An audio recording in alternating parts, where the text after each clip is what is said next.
Well, hello there, imagination connoisseurs, and welcome to another road trip with Robert Meyer Burnett. This is Roadtrippin, and I'm your host, Mike Baud, and you're listening to our podcast for Thursday, June 9th, 2022. We're glad you're here. As you know, Rob and I chat every weekday while he's on the road, usually on his way to the John Campea studio to work with John and the rest of the Campea crew on their various YouTube programs, like John Campea Show, The Mailbag, all that kind of stuff. It's all good fun and definitely worth watching. But when Rob and I are talking, we're not just talking about entertainment news. No, we'll talk about a little bit of everything, and today really is no exception. I think you're going to like this show because, you see, we are imagination connoisseurs. Just like you, we enjoy genre entertainment. We enjoy sci-fi, horror, fantasy, pop culture in general, science, technology, all that kind of stuff. And very often, it all just kind of mashes together into a giant train wreck we call the Roadtrippin podcast. It's all part of what we've been doing to build an online community known as the Post-Geek Singularity. You can learn more about it by visiting our website, postgeeksingularity.com. But today, right now, we want you to listen to this podcast. This is a little longer than usual. This podcast goes about an hour and 15 minutes or so. And in it, Rob and I talk about something that, quite honestly, I did not expect us to be talking about.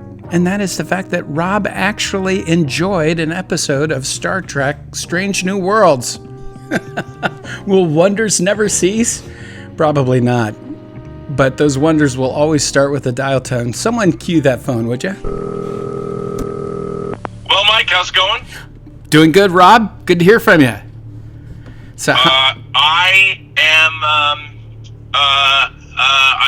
A shocking thing happened, Mike. What? Uh-oh. I hope it doesn't involve the Robtimus Prime. We just named that darn car. We don't need to get you. No. Okay. I'm in the Robtimus Prime now.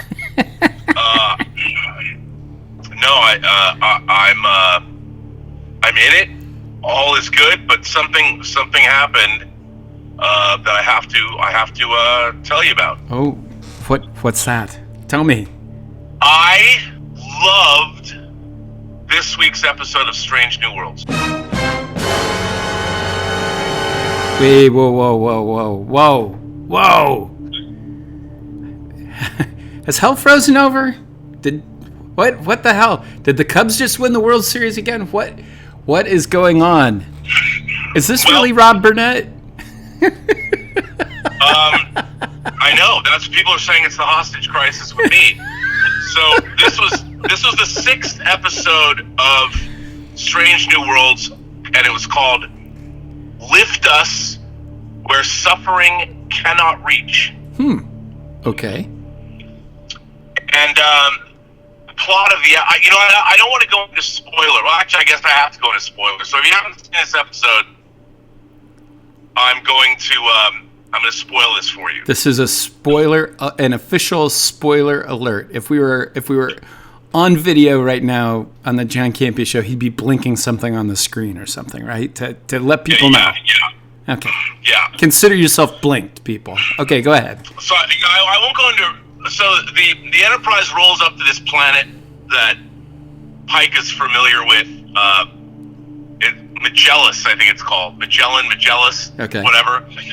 And they find a ship is being pursued by another ship. It's being attacked, and the Enterprise goes to offer aid, and the attacking ship then turns its weapons on the Enterprise herself. Mm-hmm. And then they end up rescuing the ship that the attacking ship. They end up accidentally taking it out. They try and target their engines, but their weapons, but the ship moves at the last minute, and the Enterprise basically cleaves the ship in half, and it crashes down onto this planet. And then they rescue the crew of the ship that was being attacked. Right. And in it is a beautiful woman, a dude, and his son. Right. And the woman is someone Pike is familiar with, so they have a history. He had rescued her once before in a shuttle. Oh. And the son of this guy is this new exalted religious leader. He's like probably 10 years old. Smart, very smart, precocious kid.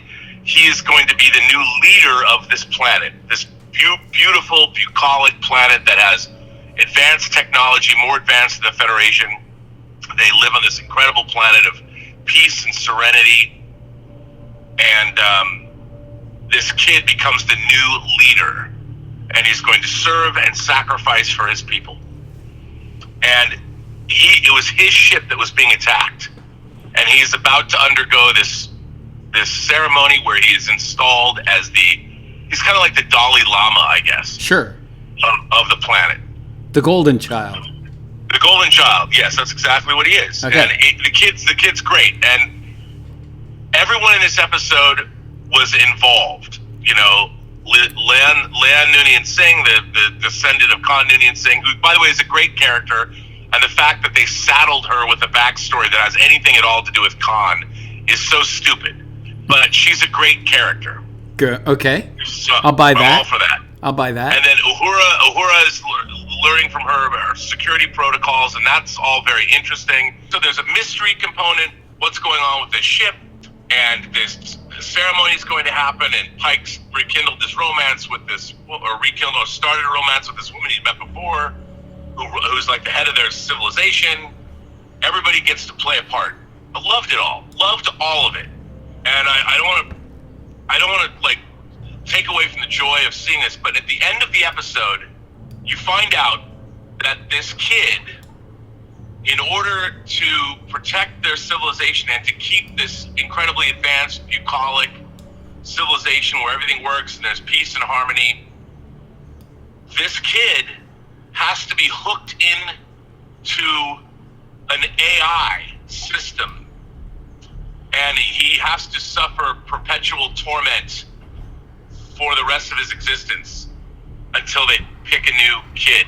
Wow. Who also must serve. And so they show you the desiccated husk of the kid before him, and it's horrifying. And then they show this kid that you really love now. They hook him up to this machine, and you see the tendrils reaching into his brain, and this kid is going to be tormented and basically be tortured for the rest of his life while he keeps the civilization, the perfect civilization, running. And Pike is everyone, we the audience, is horrified by this, right? Obviously.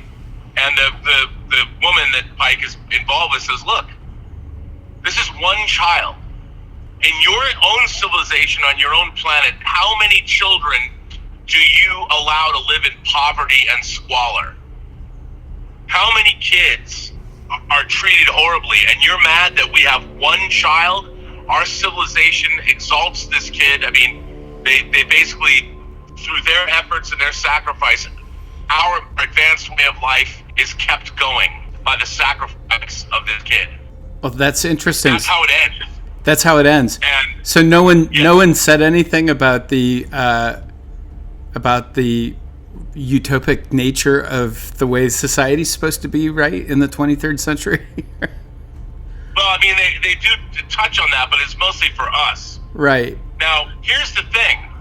The episode's great. You watch it, you get to the end, and it's a really amazing episode. I mean, it really has an amazing emotional punch at the end. But here's the thing. They stole it. The writers stole the central idea of their story. Once again, the Star Trek writers are dipping into other people's fiction to find their stories. Now, in this case, they didn't steal it from a Star Trek novel. They stole it from one of the greatest female science fiction writers of all time, Ursula K. LeGuin. Right. And she wrote a story in 1973 that was published in an anthology called New Dimensions. The story's called The Ones Who Walk Away from Omelas. And basically, it's about this utopian civilization where everything is wonderful. It's an incredible place. And unfortunately, at the end of the story, you discover that this entire civilization requires that a single unfortunate child be kept in perpetual filth, darkness, and misery. Wow. Now, this is a short story, and it's a famous short story. Ursula K. LeGuin wrote The Left Hand of Darkness. Right. She wrote The Lathe of Heaven. That was the basis of one of my favorite science fiction movies of all time, even though it's a movie that was made for PBS. So when I got to the end of this episode of Star Trek, I loved everything about it, but when the ending is revealed, I couldn't help but be like, I've read this fucking story before. Right. And I'm like, I really was, I mean, sure, maybe the writers never came across it, but Mike, I see that there has been a problem in modern Star Trek, in Discovery, in Picard, now in Strange New Worlds, where these writers, who are, probably in their 20s and 30s, have grown up in a world with the internet where they can Google search and cut and paste. And I think that there's an attitude here that it's okay to go in and find these famous short stories and just steal them. Well, Rob, are you saying that they didn't give Ursula K. Le Guin a creative by credit? No, they didn't. Is that I do have a serious when question. Frederick Brown wrote a short story that was the basis of the episode Arena with the Gorn. Right. They credited him, based on the short story Arena. Yeah. By Frederick Brown. So the one of the questions I have though is, and this is not to defend the idea that you should go ahead and be able to take other people's stories and adapt them and not recognize the contribution made by the original author, but is that story by Ursula K. Le Guin, is there any chance that was in the public domain? Well, I'm sure there is a chance, but even if it's in the public domain or not, you still, the central conceit of this story is so right out of this short story. Right. That one child will be kept in a perpetual state of suffering in order to preserve the utopian civilization that exists. That central idea is the core of this episode. That's fascinating. And I guess the other question I had that I kind of asked in jest, but I'm serious, it's like when the comment is made to Pike from Earth that, how many children do you have living in squalor and suffering or whatever.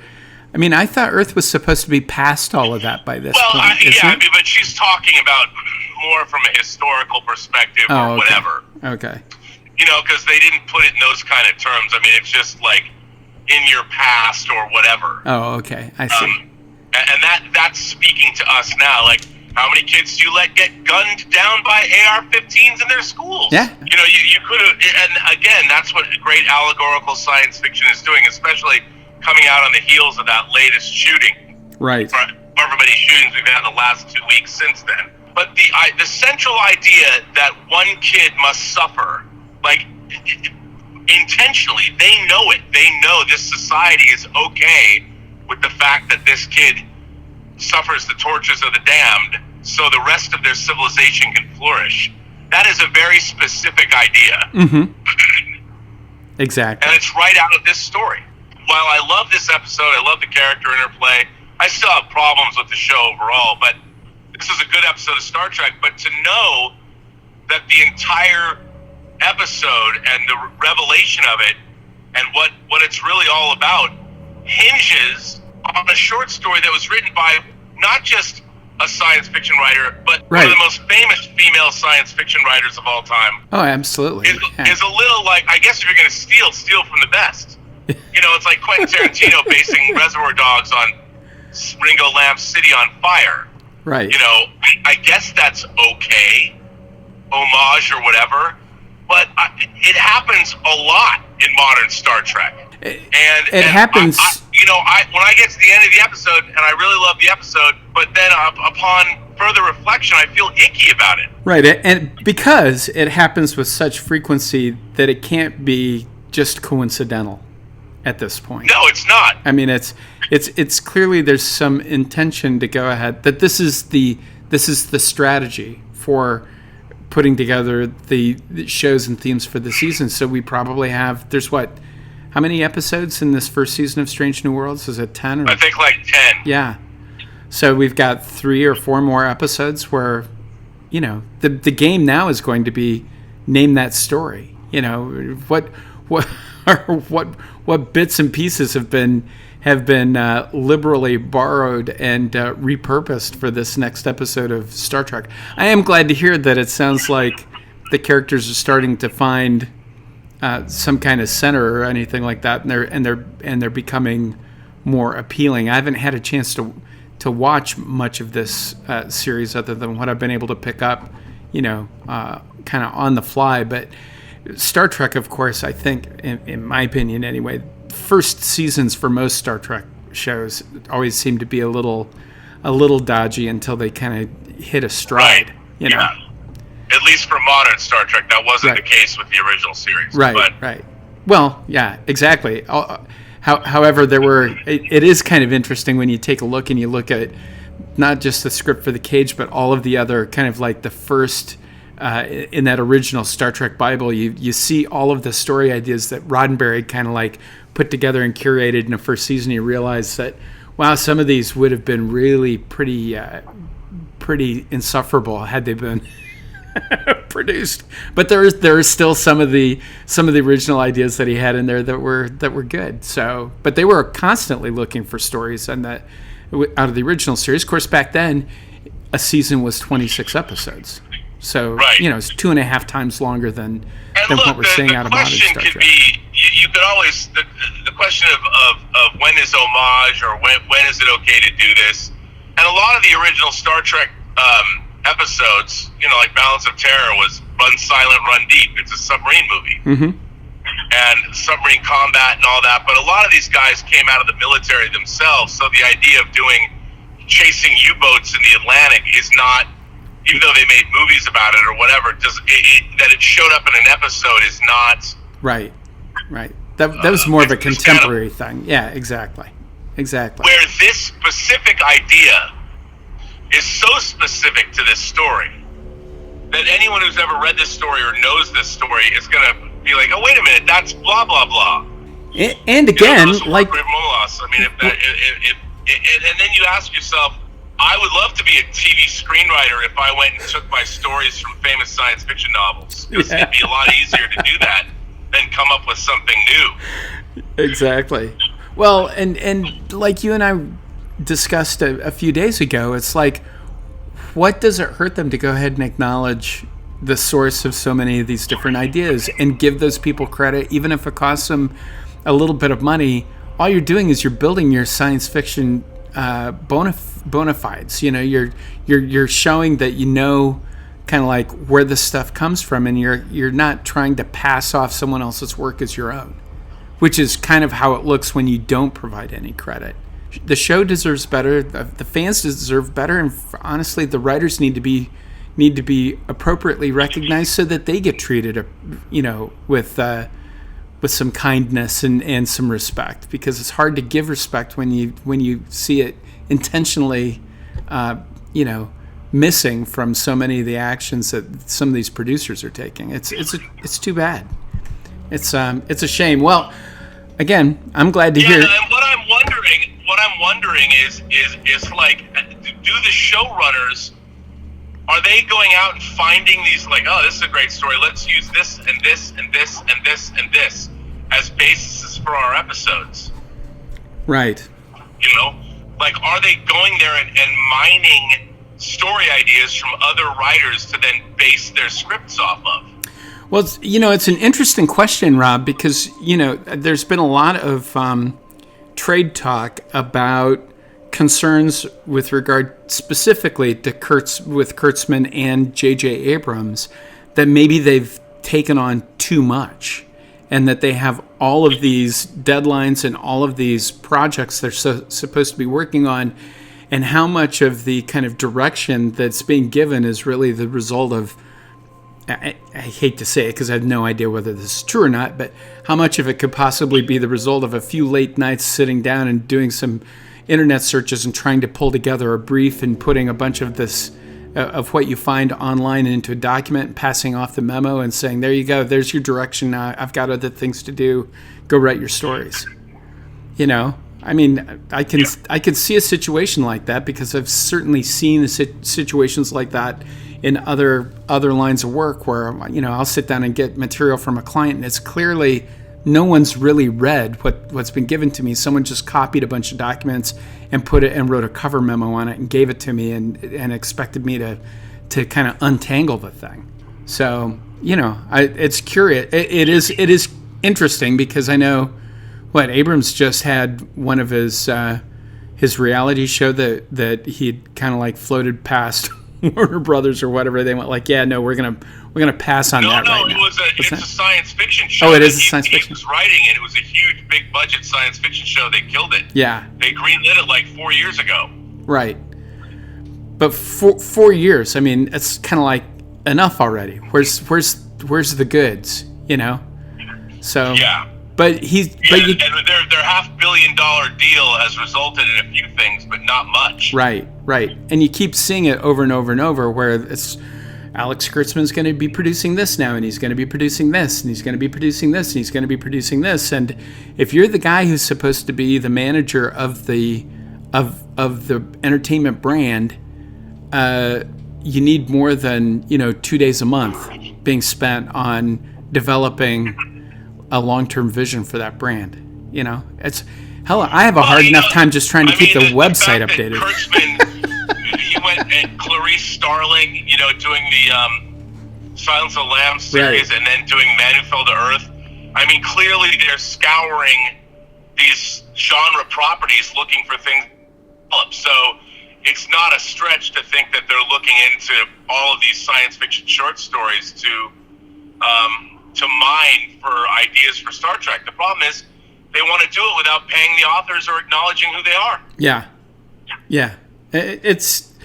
It's suspicious at it's shifty at the worst, and it's just kind of sloppy. I think is probably a more realistic way of looking at it. It's too bad. It's too bad because you could certainly look at Ursula K. LeGuin's work and create an entire anthology TV series based around that, and just have it literally be the story, the stories from Ursula K. Le Guin, and create an amazing series of 3-episode, mini-series all stuck together in an anthology and branded under her name, and there'd be incredible sci-fi credibility with that. But here's the problem, it's not a consumer brand. People don't know. People wouldn't. The general public wouldn't necessarily see the value in that, as opposed to calling something Star Wars or Star Trek. Which is again why those corporate interests are interested in buying and managing those brand names, as opposed to, something else. Right. So it's an interesting economic problem. Hey, I know you're driving. I've got a couple of things, though, here. We've received some more letters from fans, and because, of course, we've been encouraging that. Yeah. So if you have a little bit of time, I'd like to go ahead and read these, because there's some really good and interesting observations in there. And the last one especially, I think I want to give you a chance to opine on. But this first letter comes from Omar, again, has followed up with yet another letter, and this time he's talking about getting better movies. Hi, Rob and Mike. I know many people have complained about the entertainment quality of how movies are, and I admit to being one of them. We all want to watch good movies on a regular basis, and we're all wanting to see Hollywood higher-ups actually take action. With that, a way to get better movies would be from Hollywood higher-ups, specifically Jeffrey Katzenberg, the founder of Quibi. Anyway, I added that. Omar's point's this. While he made some questionable decisions, like with Quibi, which Rob always brings up,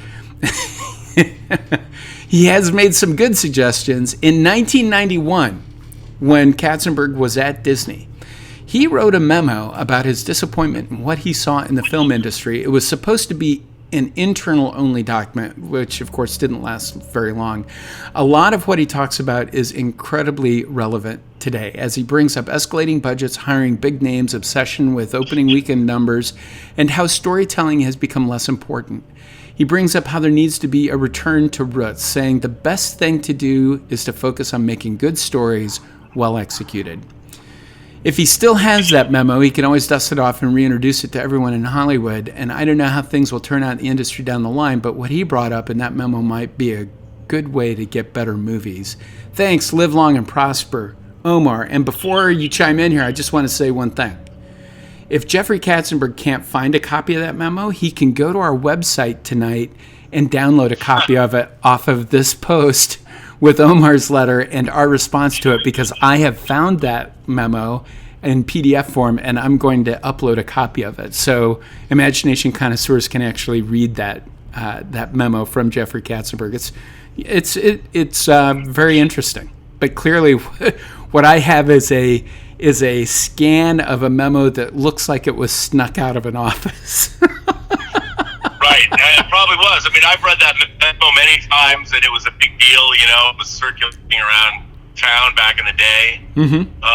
But you know, the thing is, I mean, the problem now with Hollywood movies is the same problem it's always been. You know, who's gonna go see these movies? How are you gonna make any money from them? Right. And now with movies costing more than they've ever cost, I mean, the cost of movies. When that memo was written, I think the only $100 million movie that was made, and it was brand new, was Terminator 2. Mm-hmm. Mm-hmm. When that budget was $100 million because they made it very quickly, comparatively speaking, I mean, that was like, they've crossed this threshold of a $100 million movie. Well, now, and if you look at the movies and what they cost and what they return, the more expensive the movie, the more money it's going to return. That's just how it is. I mean, you know, you spend $350 million on an end game and it makes $3 billion. Mm-hmm. So the economic realities of the film business have changed. So everybody's so risk averse that to make an original movie is very risky. But now what's really interesting, Mike, is if you look at the movie Everything Everywhere All at Once that's now going to streaming, I think, this week. Right. One of the most original movies that deals with the multiverse, Michelle Yeoh. Here's a film that was made on a budget, and it became the most, I think it's A24. So it's their most successful theatrical release domestically. It's made over $50 million. Mm-hmm. It's a big hit. Yeah. Or Todd Phillips' The Joker, which they just announced a sequel to. Even though it's based on The Joker, it cost $65 million and made over $1 billion and won Joaquin Phoenix the Oscar for Best Actor. Right. You know, and so it's, but here's the thing. Warner Brothers already had a long-standing relationship with Todd Phillips because he made the Hangover movie, so it was already a success as far as they were concerned. And you've got the Joker, which is a comic book character, so that's part of the Batman universe. And it was originally going to be produced and maybe even directed by Martin Scorsese, so it had a great pedigree there. The problem is, how do you convince people to make great movies and spend the money, and then how do you market them and get the money back? Like, look, not to toot my own horn, but we made Tango Shalom, you know, film that was made for basically, let's call it $1 million. And how do you get it out there with no stars? I mean, the movie's been honored by UNESCO. It's been recognized by the Parliament of World Religions. I mean, but that a quarter won't even buy you a cup of coffee. Right. So, right. You know, how do you find a return? How do you get money? And what is, at the studio level, there's no encouragement to make original IP because how do you know if it's going to work or not? And the studios they're no longer are they betting on new and unique filmmakers. So it's a hard business like it's always been. Right. Yep. No, it's I mean, the thing is, the last people in the world that want to make bad movies that don't make money is Hollywood. Oh yeah, absolutely. No, they all do. They all want to make good movies, and they want to make as much as they possibly can. And the question is, you know, can you succeed by playing small ball in a time when, you know, the game is dominated by people who slug it, you know? It's like if you don't hit a grand slam home run, hitting a home run now isn't even enough. Now it's got to be a grand slam home run. Yep. Can you build a business plan on singles and doubles? I don't know. No, and then also, how are you get your money back? Yeah. You know, and you have to be able to put movies out in a theater. Then people, you have to market them, so that's incredibly expensive. People have to know that movies are there. And if you made a good movie like Everything Everywhere All at Once, the word of mouth does carry you through, but you have to have people go and see it. Right. And luckily, in the case of that movie, they have. Yep. Well, an interesting thing, and thank you, Omar, for that great letter, and for imagination connoisseurs who might be interested, feel free to go ahead and check out the. I'll make sure that once we get that webpage up, I'll update the link inside the description here for the Roadtrippin Extra and for this podcast, so there will be a link back to this letter on the Post-Geek Singularity website, and you can download a copy of that Katzenberg memo and take a look at it for yourself. Let's take a look at the next letter here. This is from Marcus B. He's talking about the love and hate relationship of fans with movie and TV criticism. You're going to like this, Rob. Dear Rob, Mike, and fellow imagination connoisseurs, I sent some letters before, but this is my first time after joining the Post-Geek Singularity. First off, as a longtime viewer, I love your channel, and as a new listener, I dig your Roadtrippin segment. Come on, Rob. Who drinks unsweetened black iced tea for breakfast? Really? Oh, come on. Don't a lot of people? Come on, man. You know, it's just like having cold. It's tea, but it's cold. There you go. Okay. I have long been fascinated with movie critics and people's reaction in regards, and I will probably send more letters regarding this topic. Anyway, I saw some of your tweet criticizing Kenobi, and some of the reply to those tweets are very interesting, and some were very vicious. Your point about Leah and her Alderaan home are dead on. Even, let's say, if I love the show, I can't objectively defend that glaring mistake. Where else is she going to go? It doesn't matter if she goes to the network home based on the next episode. Logically, she'll have to return home eventually. The writer really shoots themselves in the foot with this Leah scenario. It seems people forgot that you can love something while admitting it's flawed. It also seems that people forgot that not everyone can just, quote, enjoy the show for whatever it is, unquote. I mean, what is up with this attitude of taking things personally when you don't like things that I like? To the point that I've seen some people calling you a gatekeeper and all sorts of things.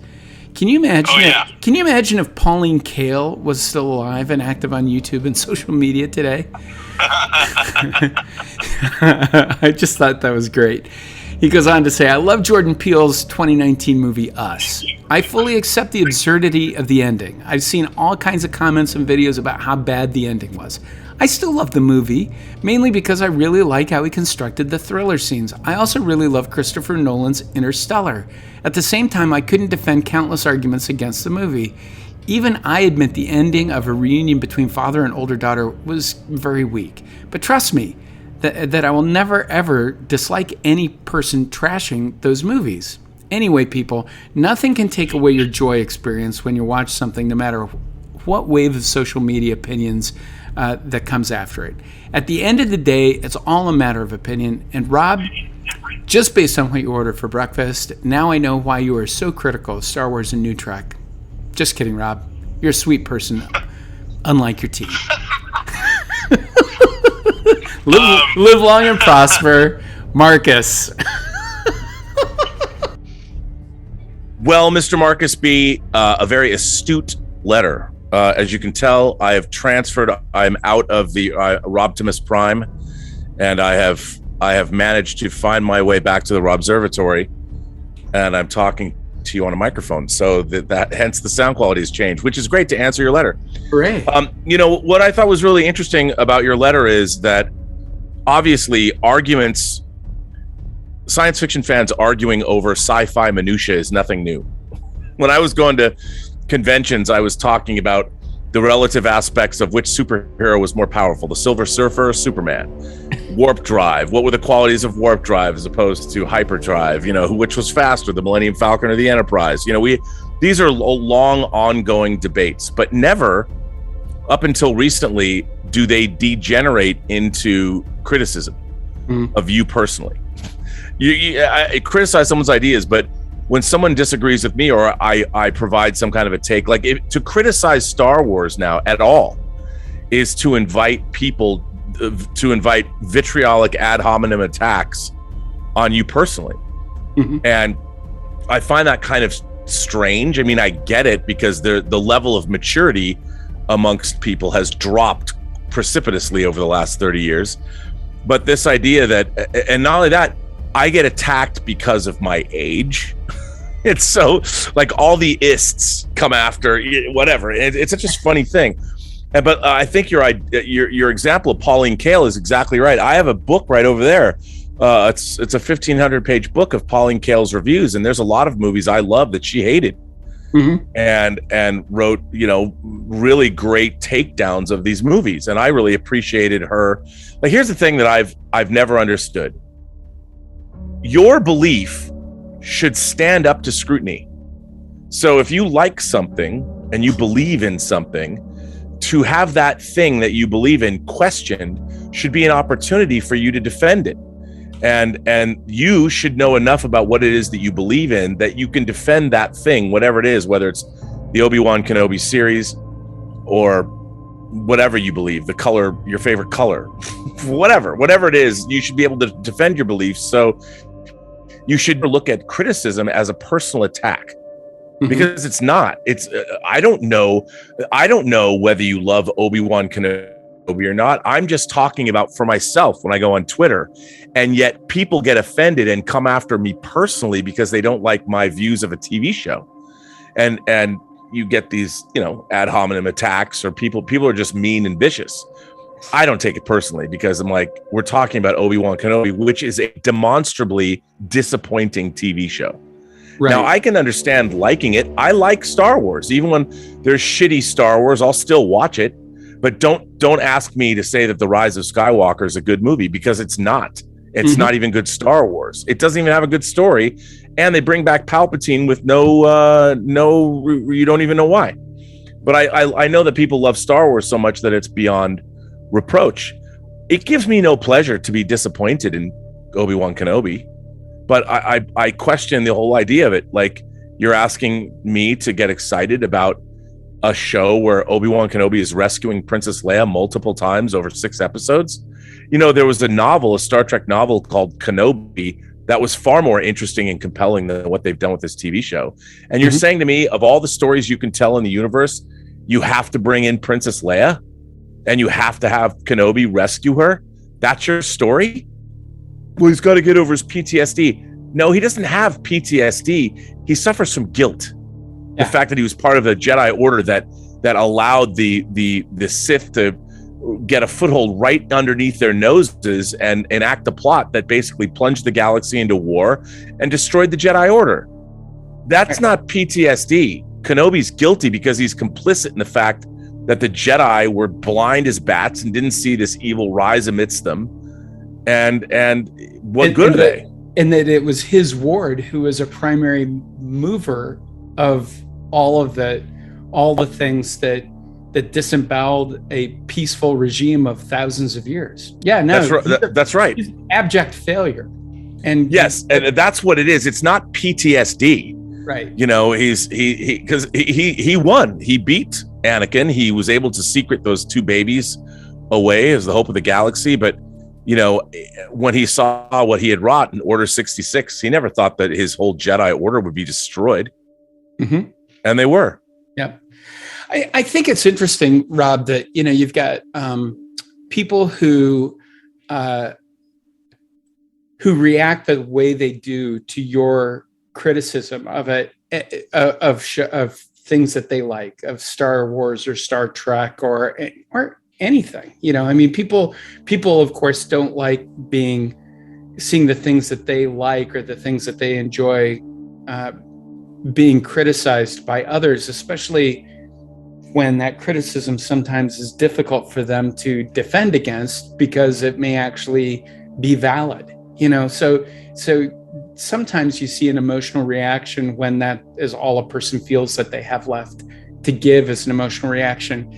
The times that that being said, I think it's perfectly okay to like things that may not be very good.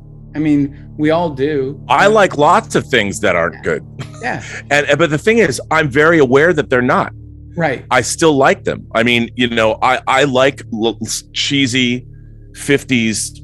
Like, there's a movie called The Beginning of the End about giant grasshoppers. I like Reptilicus, which is a Danish Godzilla ripoff that's god awful. Yeah. And the special effects are terrible. But, I watched as a kid and I liked it, Right, and I love the Italian Star Wars ripoff Star Crash. I love it. Yeah. Oh, and I love 1950s Westerns that are hopelessly corny and easily 30% of them are all shot on the same lot. So you see the same buildings, in each setting. It's like, and this is a little mining town in Colorado, and it looks exactly like the little cattle town in New Mexico, which looks exactly like the little Dust Bowl town in Texas, which looks, because it's the same damn place in Arizona.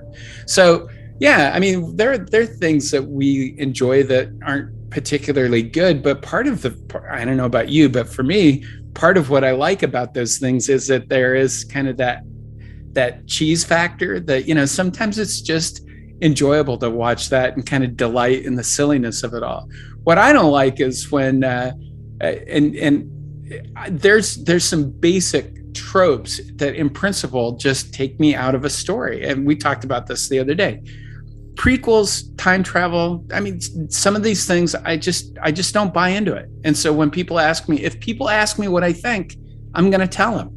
And massive plot holes that kind of invalidate huge parts of a story or a franchise, I got a problem with that kind of thing. When a guy can shoot up Starfleet headquarters and then transport himself to the Klingon homeworld from Earth, you've eliminated the need for Starfleet at that point. Right. We'll just set up Stargates on every planet and go after him that way. Someone called Richard Dean Anderson, get him on the case. Well, yeah, when you see somebody do that to the Star Trek universe, an established universe that's been around since 1966, right?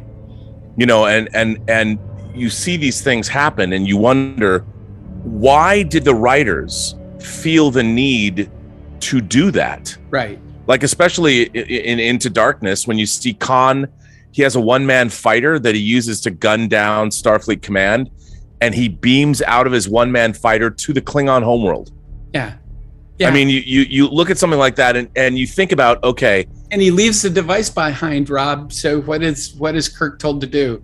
Get your crew together and go chase the guy down. Well, why don't we just go ahead and, it's right here. Let's beam there. Well, you got to take these new weapons with you.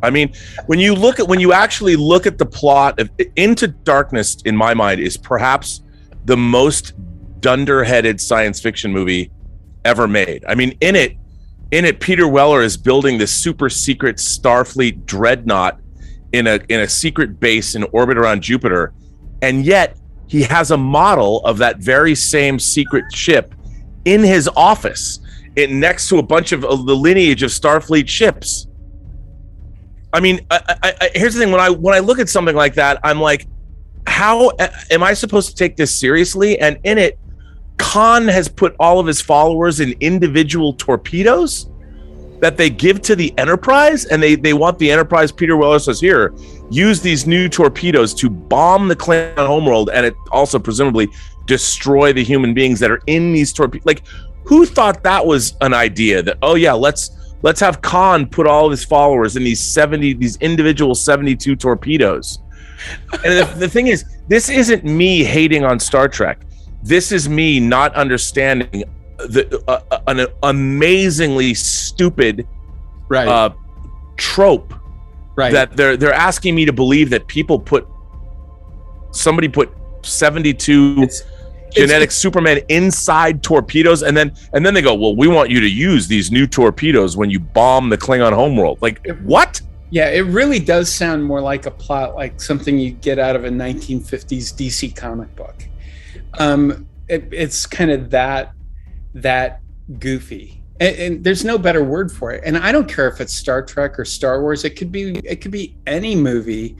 If you're going to ask me to buy into those kind of decision making, that's just not good storytelling. There's always things that are amazing and interesting to look at and stuff like that when you watch a movie. For the most part, there are parts of of all of the J.J. Abrams Star Trek movies that are visually interesting and appealing, but if they don't make sense to me, especially for a franchise that, you know, has kind of the reputation that it does with science and engineering like Star Trek, when you start breaking basic rules of physics and because you're looking for visual impact over storytelling, to me, that just kind of like, that doesn't make it fun. That doesn't make it worth watching. And if people ask me what I think, I'm going to tell them. You know, it's the same kind of thing when people ask me, and my kids love doing this to me. It's like, what do you think of Return of the Jedi? I think it's a giant 90-minute toy commercial. That's what I think about it. I'm not going to sit there and poop all over it, because I know that there's some people that love the original trilogy of Star Wars so much that they really, really, really have themselves convinced that Return of the Jedi is a good movie. I don't think it is. And I don't either. That, but I was disappointed when I saw it because, you know, it's a rehash. Look, there are things in it. The rescue of Han Solo, I like, even though it's goofy and full of Muppets, but I like the swashbuckling nature of it, the undercover mission of it all. And it's fun. You know, that was a great 20-minute movie unto itself, the rescue of Han Solo. And then the rest of the movie is garbage, up until the final space battle and Luke confronting Vader and the Emperor is good. But the fact that they're in another Death Star, Death Star's been blown up. Why would another Death Star be a threat anymore? Why would you think that? I mean, you already blew it up once, but this these time are big. Screwed a lid over that vent, you fuckers. You're not going to. Yeah, I mean, and look, you know, I thought before I'd seen the movie, because I saw Empire Strikes Back 26 times and probably Star Wars over 100 on video because I had a bootleg of it and stuff. You think to yourself, like, you're dreaming of something bigger, like Return of the Jedi. I was expecting, let's see Coruscant. I mean, we didn't know what it was back then, but let's see the Imperial, the seat of power. And that's where they're going to attack, not some moon where they're building another Death Star, but let's see the Jedi Temple. Let's see all of these things. Show us something we haven't seen before. I mean, that was the great thing about Star Wars is you got these environments you'd never seen, whether it was Tatooine, whether it was the Death Star itself, whether it was the moons of Yavin or the moon of Yavin. So you got to see these new environments and high technology and spaceships you hadn't seen. And then you go to in Empire Strikes Back, you go to Hoth, you go to Dagobah, you go to Cloud City, you go to the asteroid field. You know, you're going to these different environments, and everything was new and unusual, and you're adding to the mythology. And Return of the Jedi was just it was a rehash and a disappointment, because nothing that happens outside of rescuing Han and Luke Skywalker at space battle have any consequence at all. Right. Where what you needed in that movie was you needed what you had on Dagobah and Empire, where you had Luke training or being trained by Yoda and learning about the Force. There's none of that in Jedi. Jedi, you get a speeder bike chase. Who cares? The speeder bike chase is just an effects sequence showing, look at these cool speeder bikes, and you're chasing after biker scouts to hopefully they don't alert anybody that you're there. But there's nothing thematic about it. Whereas the middle of Empire Strikes Back, him learning about the Force was all thematic. Look at me, judge me by size, do you, and where you should not. Because my ally is the Force. And when Luke says it's too big, I can't lift it, that's why you fail. You know, the whole thing is it's all learning about the Force. And that was the whole middle of that movie. And at the same time, you've got the action adventure of Khan and Leia and Chewie and 3PO being imperiled in the asteroid field by the Emperor and the Vader and his forces. So and they juxtapose these things, and it was, you know, that's a cool movie. Yeah. So anyway, I thought this was a good letter from Marcus, and I certainly appreciated his comments directed towards your passion for black tea. I love it. I thought that was great. We have one more letter real quick. This is from Fernando Barrero, and it kind of gets into Fernando Barrero. How's your mom, Fernando? Well, he's going to tell us here in just a minute, because this gets into what we've been talking about. And I think that Fernando does a really good job of kind of summing up a problem that we're seeing in the fan community writ large, and even inside the Post-Geek singularity. So let me go ahead and read this to you real quick. The subject of the letter is fan entitlement. Hello, gentlemen. As I watch and listen to shows and podcasts such as yours, A thought always comes to my mind. Yes, we can critique just about every show, movie, or series. However, at what point does it become nitpicking or overanalyzation? I'll give you a quick example. I've enjoyed watching Obi-Wan Kenobi, and so has my 83-year-old mother. I'll watch the post shows on Campia with John and R&B, and they bring up good points on their criticisms of the show. I'll go so far as to say they're probably right. However, I haven't seen my mom enjoy a science fiction series since The Mandalorian. That alone, seeing her show so much enthusiasm about such a show, brings my imagination connoisseur soul much joy. I have to say that I've thoroughly enjoyed the show as well. Does that mean that I'm wrong, or I should be embarrassed to admit it? Of course not. However, we seem to be part of a community where we have to find something wrong with the majority of entertainment. I've seen Campia and R&B admit to liking certain guilty pleasures and saying they don't care what other people think. However, as a sci-fi or imagination connoisseur society, we feel a certain entitlement to criticize things we don't agree with.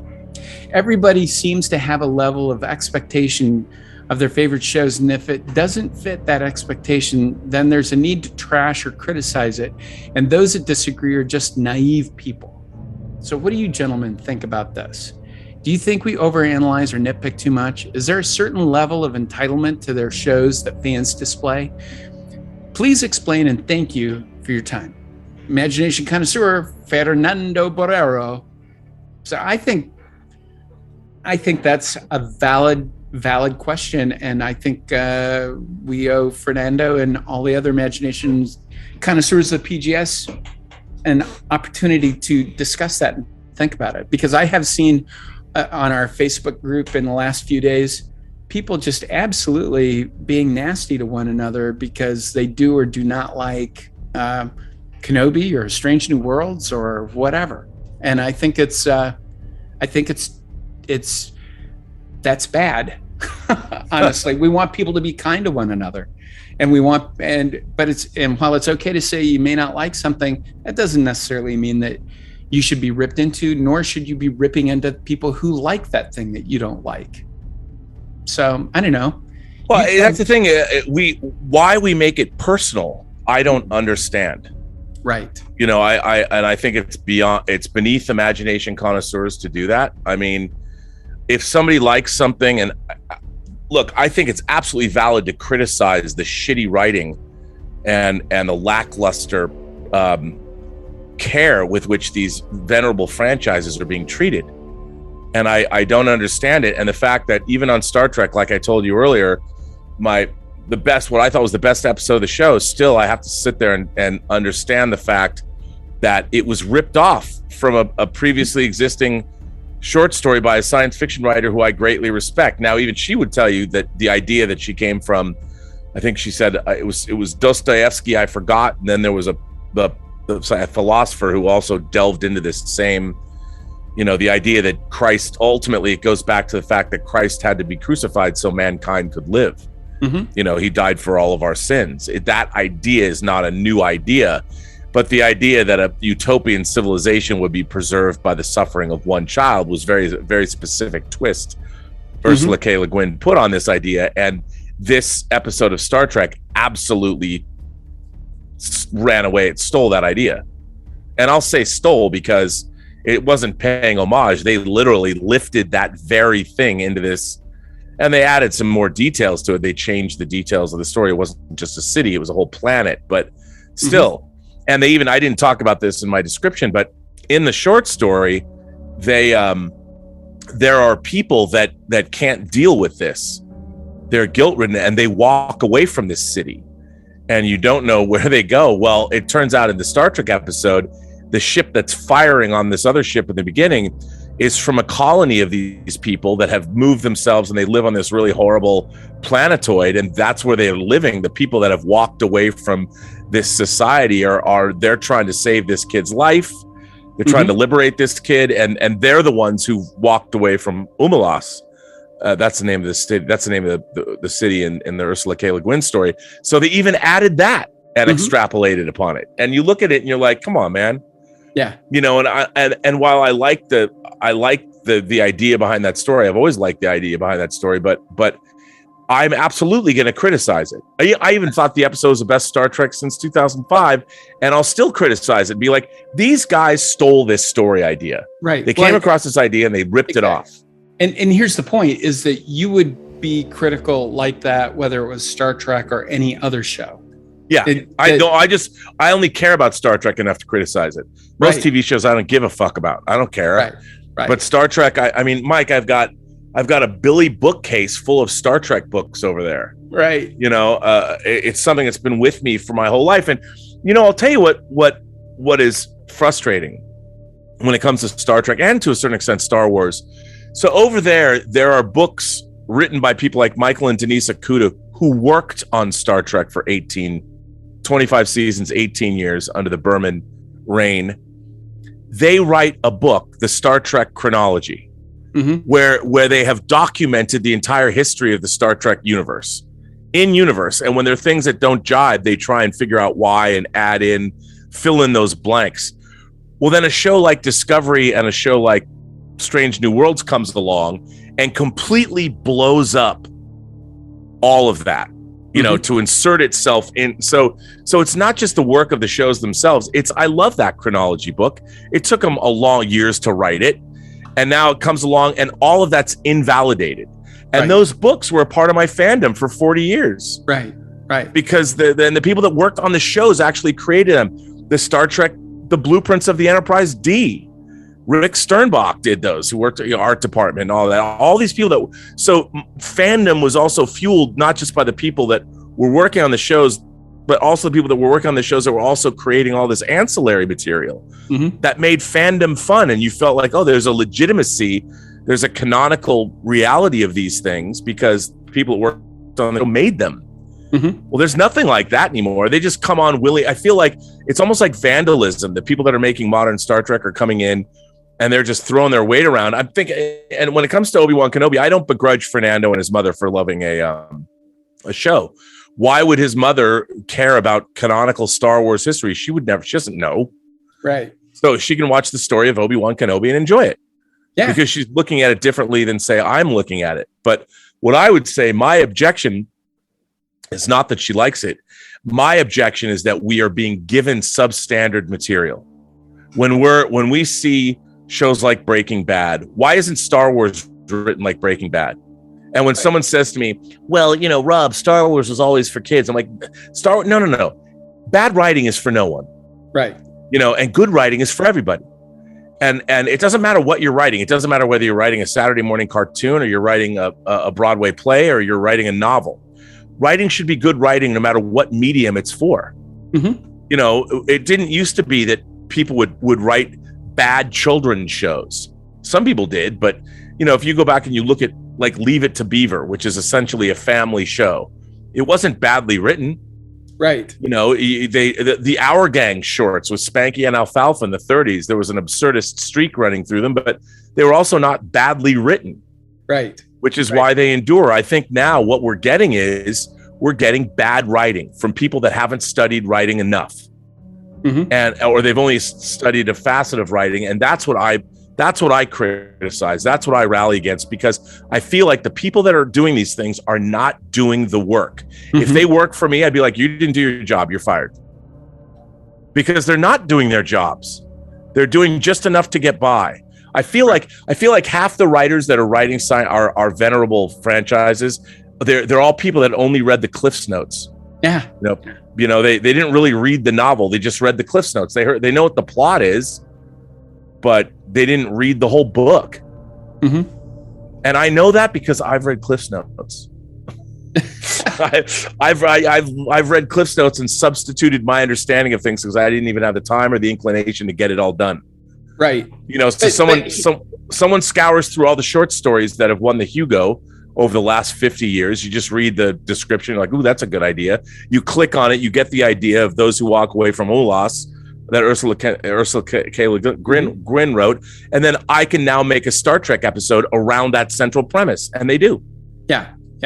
Well, and when you're talking about shows like Star Trek and Star Wars, specifically shows that are set in an imagined future and an imagined place, and this is true of any genre fiction, part of what fans of those shows like is the nuance and the atmospherics around it that make it become real. It's the extra detail, it's the ambiance that needs to be incorporated into everything that you do, and it needs to be consistent in order to maintain the charade, right? Otherwise, it becomes unbelievable. And once a science fiction or a fantasy show or a horror show becomes not really believable, then it loses its power, and it's bad.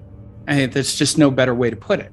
And that's why those details matter in Star Trek and Star Wars. It's why if you were writing an episode of Law and Order, when it comes to if you rip a situation from the headlines and you write a treatment, a story around that involving our main characters, because you've read the Bible, you kind of have an idea who they are. You write the treatment, you put in a victim, you put in some suspects, and you put in some surrounding cast. Where's it go to after that? It goes to an advisor, a legal advisor, who will read through it, make sure that all of the legal stuff that you've written in the script can actually be done so that it can be believable. It goes to someone probably from the New York City Police Department or from some other police department that can look at the procedural stuff and make sure that it's close enough to the book that you aren't going to break that charade, right? Well, you can't do that in Star Wars, or at least or in Star Trek. That's on the writers to understand the setting well enough and understand the universe well enough to be able to go ahead and cover those kinds of things. And that's why when you have like Starkiller Base, they come up with that in some brainstorming meeting, and nobody is deep enough into it to go like, guys, I got some real problems with how this whole thing is supposed to work. I don't understand the science behind this. How is that supposed to happen? And I know that there are jillions of science fiction writers who get that, because I'm talking to them frequently online, and not necessarily about Star Wars or Star Trek, but I mean, the one that the guy that I keep turning to on stuff like this is Bill Hunt.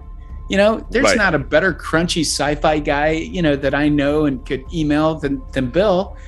And, he understands the need for drama and the need for characterization and on all of the basics that you need to put together a good story. But he also has a very deep understanding and holds the science piece of science fiction in high regard. And I don't know, to me, that's a mandatory. You can't stand on Delta Vega and watch Vulcan implode. You just can't do it. No. And this is another thing. When you see something like that happen and you watch this, for me, I'm like, the people that made this, that are showing this to me, are idiots. Yeah. They're stupid. And what they're doing is they're showing me something that is inherently stupid, and they're expecting me to buy off on it.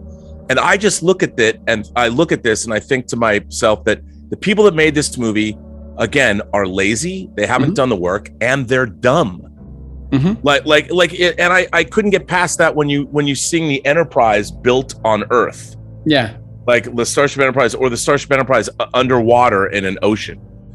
Like it's like, look, man, you don't understand the physics of any of this. Right. The parts of the Enterprise in Star Trek lore that were the component parts are manufactured on Earth. They're rocketed into orbit, and they're assembled in orbit because those ships are not built to work within a gravity well of a planet. And we're seeing that more and more in Star Wars. The Star Destroyers just hover over the sky of a planet. And when I look at that, I'm like, what kind of energy output would there be?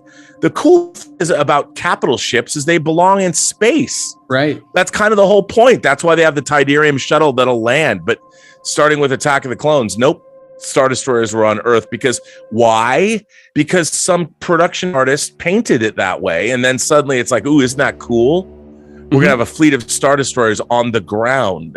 Dude, I love Chelsea Bonestall's work. Okay. But if you were a person standing on a moon with a big bubble space helmet in a bikini with Jupiter like within reach over the horizon, you'd be dead.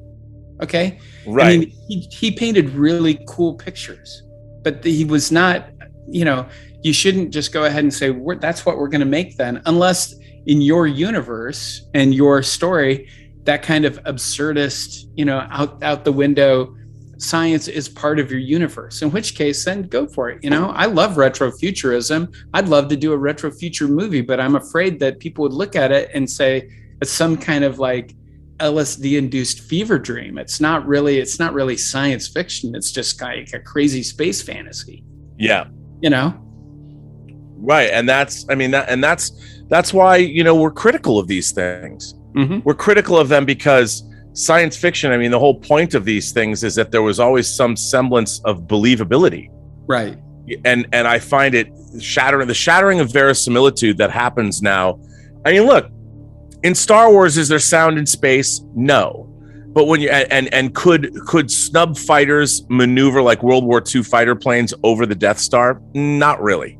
I get it. That's why when you see the Star Furies in Babylon 5, or you see the Vipers in modern Battlestar Galactica, they could tumble end over end the way they move, because it's much more realistic. However, I also understand when I'm watching Star Wars, they've made me believe in this universe that I'm willing to suspend my disbelief and believe that they can have those kinds of dogfights over the Death Star. Right. Because maybe the Death Star generates enough gravity that they could fly in this particular manner. I'll buy off on it. But The Force Awakens doesn't allow me to buy off on it. When J.J. Abrams tells me that there's something called hyperspace skipping, and you see the Millennium Falcon come out of hyperspace in the middle of a city's, the skyscrapers of a city, I'm like, I'm sorry, that isn't how hyperdrive works. Right. And how do I know that? Because you have to have a Navicomputer. If there's traveling through hyperspace ain't like dust and crops, boy. Yeah. We could bounce too close to a supernova and that'd end your trip real quick, wouldn't it? That was established in Star Wars. They didn't come right out and say exactly how it worked, but you can't plot a navigational computer to have you come in the middle of New York City out of hyperspace. That's right. I want to stop at 42nd and Broadway. Even the gravitational forces, like if you think about when you emerge from hyperspace, you can't be near a planet. Mm-hmm. You can't be near the gravity, the influence of gravity. Even maybe a star, depending on where you're coming out in a star system. And this is why when I watch the stuff that J.J. Abrams does, he just thinks up something that looks visually interesting or cool. Like, ooh, that's a cool picture. Let's do that.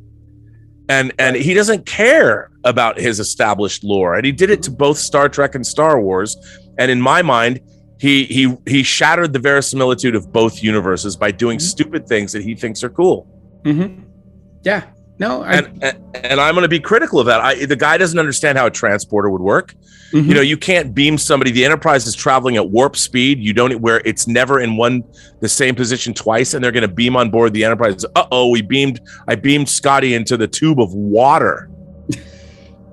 In the engineering, that would be hilarious. Yeah, you look at that and you're just like, who are you? Yeah.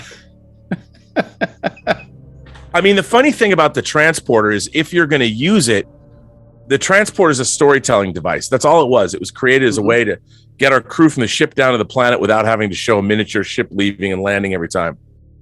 Great. They got one optical effect that they repeat over and over again. Done. Great storytelling. But now, and sometimes you use it as a device. It splits somebody into two, or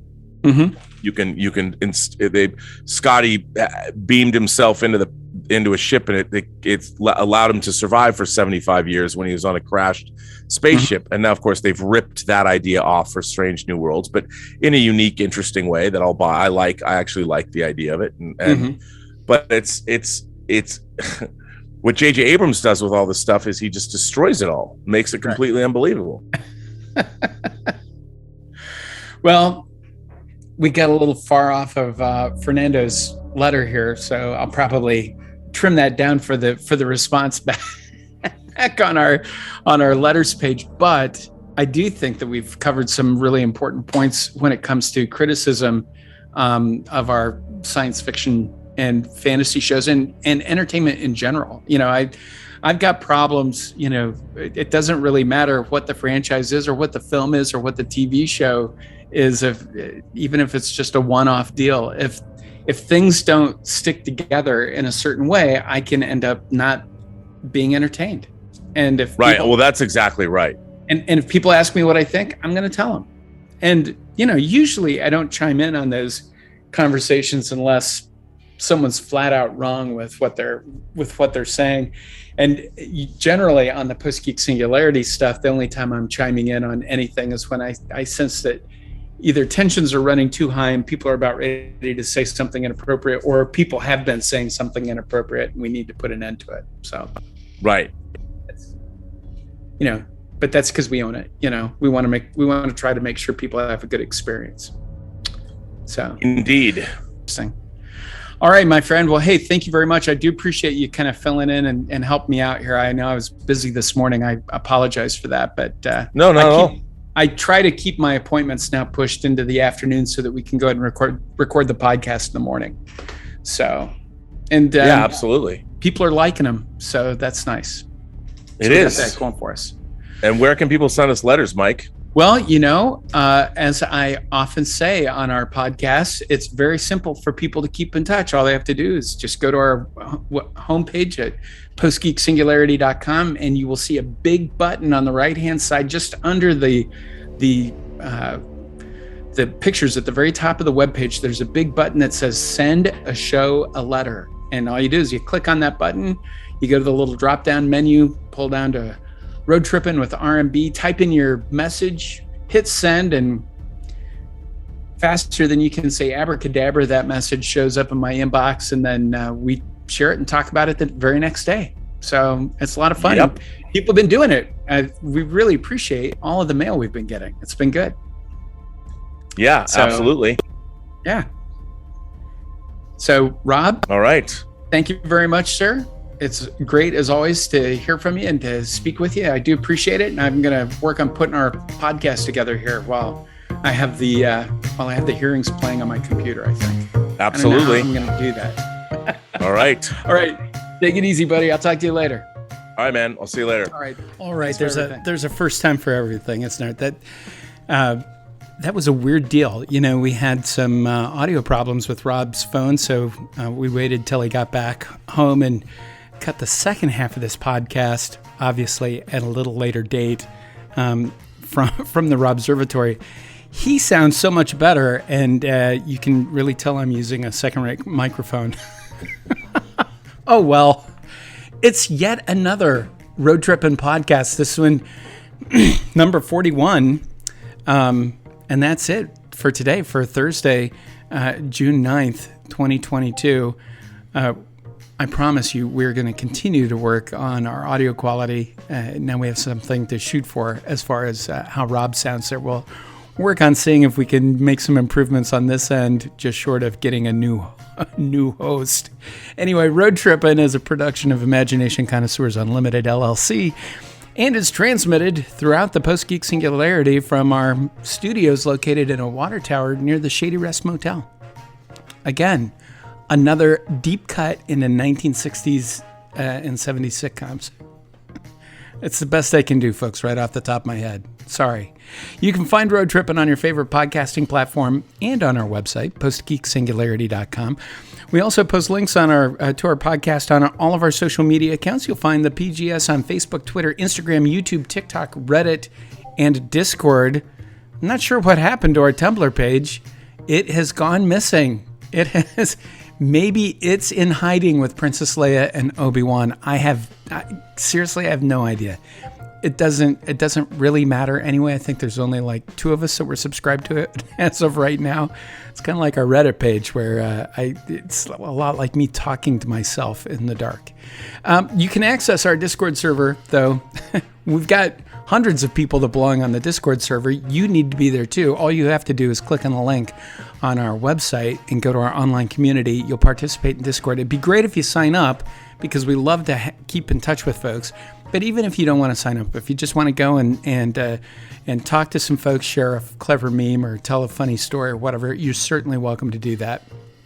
You are also encouraged to sign up for our email newsletters. We had, we had 5 or 6 people sign up yesterday. So thank you very much for doing that. Emails are free. They're opt-in only. And so you can sign in or sign out of as many email newsletters as you want. We try to send them out daily. But we promise not to clutter your email inbox with frivolous crap, as they say. Don't forget, you can also always send us a message. We've been getting letters from imagination connoisseurs, and we love it. You can send us a message. If you go to our homepage, you'll see a big button right there that says send a show a letter. You can click on that, or you can go to the Contact Us link in the main navigation bar of the website. Follow the instructions. You'll be able to fill out a form, hit send. I get the email, and voila, it's on the show in the next day or two. We love hearing from fans. We hope to hear from you soon, and we hope that you'll tune in again tomorrow. Remember, we record these podcasts every Monday through Friday and try to get them up the same day. Tomorrow is Friday, June 10th, so that'll be the last one for this week, and I'll be here. I hope you will too. This is Mike Bodden. I'll talk to you then. Bye.